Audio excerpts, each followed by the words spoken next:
All right. Good afternoon. No, I mean, it's afternoon somewhere. Happy New Year to all of you. I'll start off with Syria and the humanitarian situation in that country. Our colleagues at the Office for the Coordination of Humanitarian Affairs tell us that we, along with our partners, are continuing to expand the response across the country as the situation on the ground allows it. On the health front, the World Health Organization today conducted the first UN cross-border mission of the year, crossing from Türkiye to Azaz in northern Aleppo to train paramedics on trauma care. Additional cross-border missions are planned in the coming days. Further on Aleppo, health partners are sounding the alarm over the shortage of fuel, a shortage of electricity, and shortage of water in Aleppo.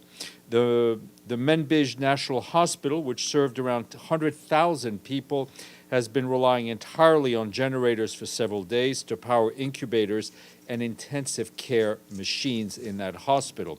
Meanwhile, critical shortages of medical supplies continue to be reported in health facilities across the country, including chronic disease medications, gloves, and syringes. Last year, just as a point of reference, we completed 386 cross-border missions to northwest Syria. That's about 30 a month.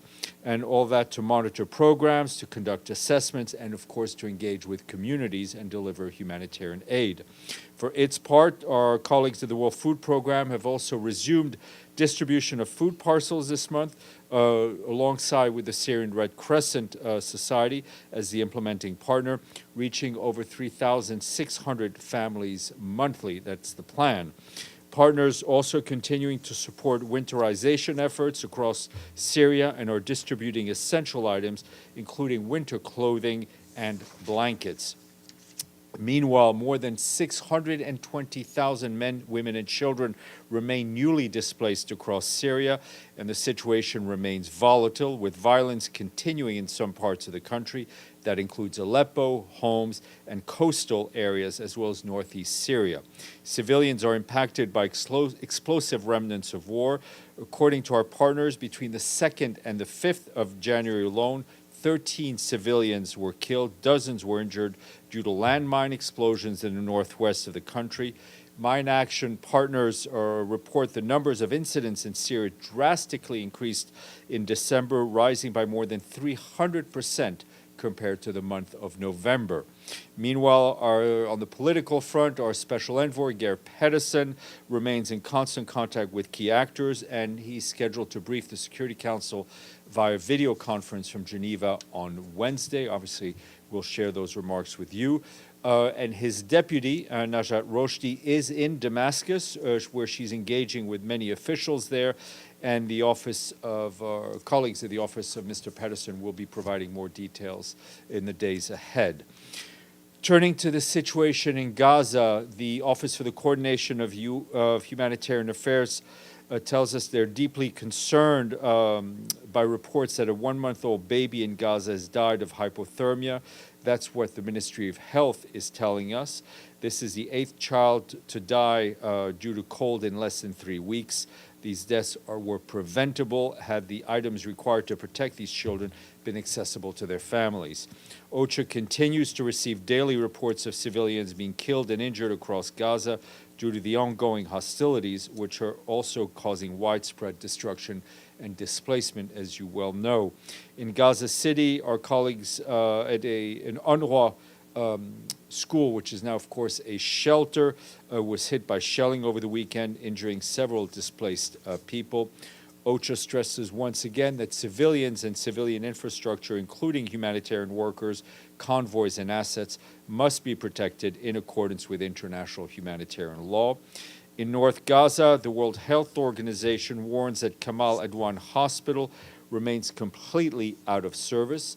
As you will have seen, Dr. Tedros said over the weekend that WHO had received no updates on the safety and the well-being of the hospital's director, Dr. Hussam Abu Safia, since he was detained by Israeli forces on the 27th of December. WHO continues to call for his release and for a stop to attacks on hospitals and health professionals in Gaza. Meanwhile, OCHA also reports that humanitarian access to besieged parts of North Gaza continue to be constrained by the Israeli authorities. 3 attempts by the United Nations to reach these areas over the past 3 days, that's one on Saturday, one on Sunday, another one today, were all denied. Across the Gaza Strip over the weekend, 37 UN-led humanitarian missions were planned. 12 of these missions were facilitated, but 15 others were denied outright. 9 were impeded, and 1 was canceled due to logistical and operational issues. Meanwhile, armed looting of humanitarian convoy continues to be reported to us in southern Gaza, as well as central Gaza. 4 such incidents were recorded in the south over the weekend, affecting dozens of truckloads of supplies and putting drivers at risk. In one incident, 43 out of 74 trucks were looted at the Al-Rashid coastal road of the Al-Mawasi area, which is west of Rafah, as you know. Yesterday, 8 fuel trucks were seized, 2 of which have since been recovered. This leaves us and the humanitarian community with approximately 50,000 liters of fuel left to power essential services. That's less than what is needed usually for 2 days. Once again, we stress that there must be a stop to the looting of humanitarian supplies, and that Israel must facilitate the flow of aid, fuel, and commercial goods into and within Gaza swiftly and scale up through multiple entry points. We also call on the civilian police to be allowed to operate and thereby help restore some public order. Also, I wanted to share some information which I think our colleagues at World Food Program shared about an hour ago via press release, and that the WFP strongly condemned the incident that took place on Sunday when a clearly marked WFP convoy was shot at by Israeli forces near the Wadi Gaza checkpoint, putting staff lives at tremendous risk and leaving the vehicles immobilized. The convoy consisted of 3 vehicles carrying 8 staff members. It came under hostile fire despite having received all of the necessary clearances from Israeli authorities. At least 16 bullets struck the vehicle. Thankfully, no staff members were injured in what was must have been a horrifying encounter for our colleagues. The World Food Program and we urge all parties to respect international humanitarian law, protect civilians, and allow safe passage of humanitarian aid into and throughout Gaza. Our Deputy Secretary General Amina Mohammed will be traveling to Accra in Ghana later today to attend the presidential inauguration of John Dramani Mahama. She will be doing that on behalf of the Secretary General. During her visit to Ghana, she will meet with Mr. Mahama and with the UN country team to take stock of the relationship between the United Nations and Ghana. From there, she will head to Nigeria, where she will have a series of meetings, including with President Tinubu, senior government officials, as well as the senior leadership of the Economic Community for West African States. They will be addressing pressing issues of regional stability and development. She'll, of course, also meet our colleagues at the UN country team. Ms. Mohammed will then be accompanied throughout the visit by Leonardo Shimao, who, as you know, is the Secretary General Special Representative for West Africa and the Sahel. She will be back in New York on the 12th of January. And also traveling is our Special Envoy for Yemen, Hans Grunberg, who arrived in Sana'a in Yemen today. His visit is part of the ongoing efforts to de-escalate the current tensions that have engulfed the region and Yemen. In addition, his efforts will focus on advancing the peace process. He will also be pushing for the release of the arbitrarily detained UN personnel and also from other NGOs, civil society, and diplomatic mission, who remain detained. And just to know that Mr. Grunberg's visit to Sana'a today followed several meetings he had in Oman. There, he met with senior Omani officials, discussed the efforts to advance peace in Yemen, and in the coming days, Mr. Grunberg plans to conduct a series of national and regional meetings as part of his ongoing mediation efforts and the implementation of his mandate. Back here this morning, the Security Council members heard a briefing from Edem Wasornu, the Director of Advocacy and Operations at OCHA. She briefed them on the dire humanitarian situation in Sudan, where the needs are immense.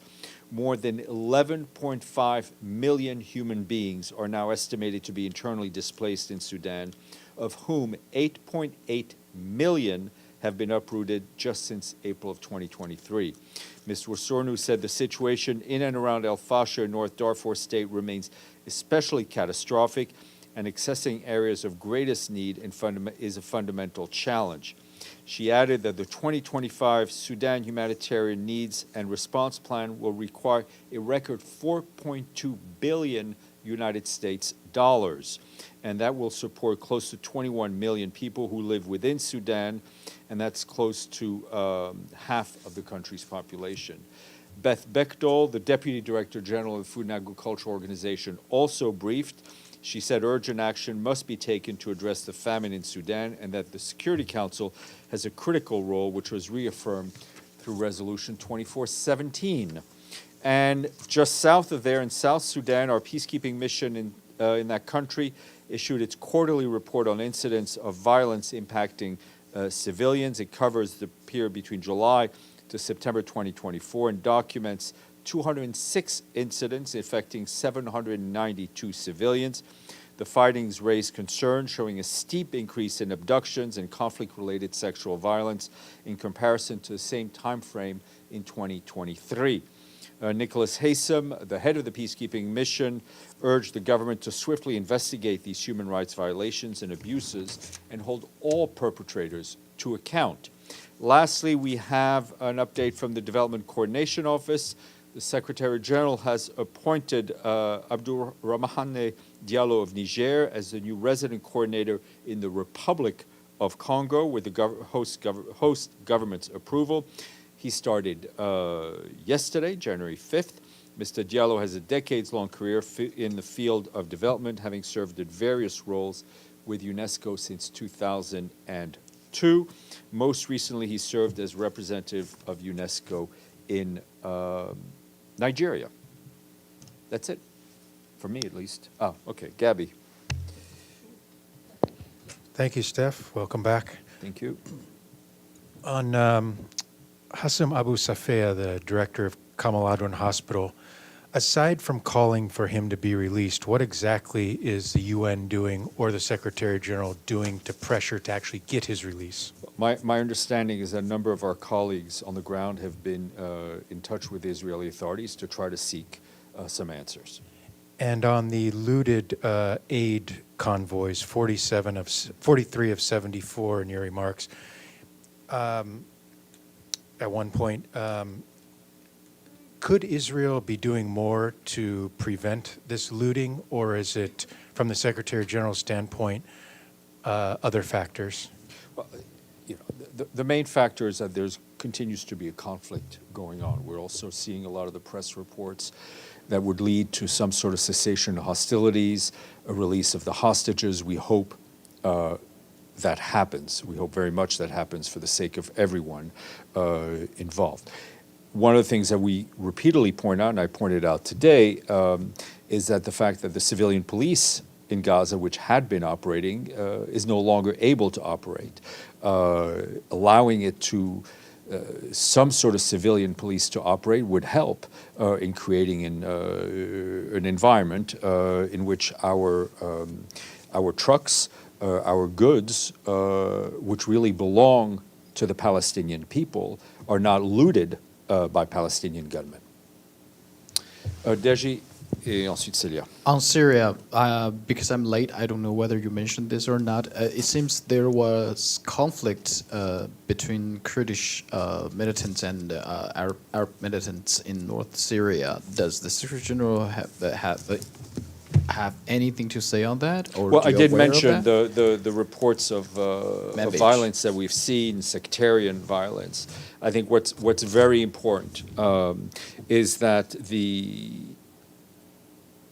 leaders, the current leaders of Syria, ensure that the rule of law is upheld, that there is an atmosphere in which all Syrians, whether they are from a minority ethnic group, a minority religious group, or a majority, feel safe and all work towards the improvement of the situation in Syria.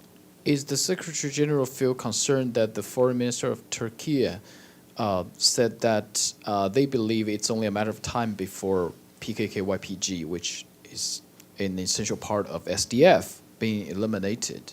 Look, what we do not want to see is more violence in Syria. It is important that all of the powers in the region and beyond all work towards the same goal, and that is rebuilding a new Syria with institutions that are supported by its people and which all Syrians are able to recognize themselves in. And one last, it's a follow-up on the incident that happened to the WFP convoy. We heard this many times, that the Israeli militant forces, they shot WFP UN-related convoys.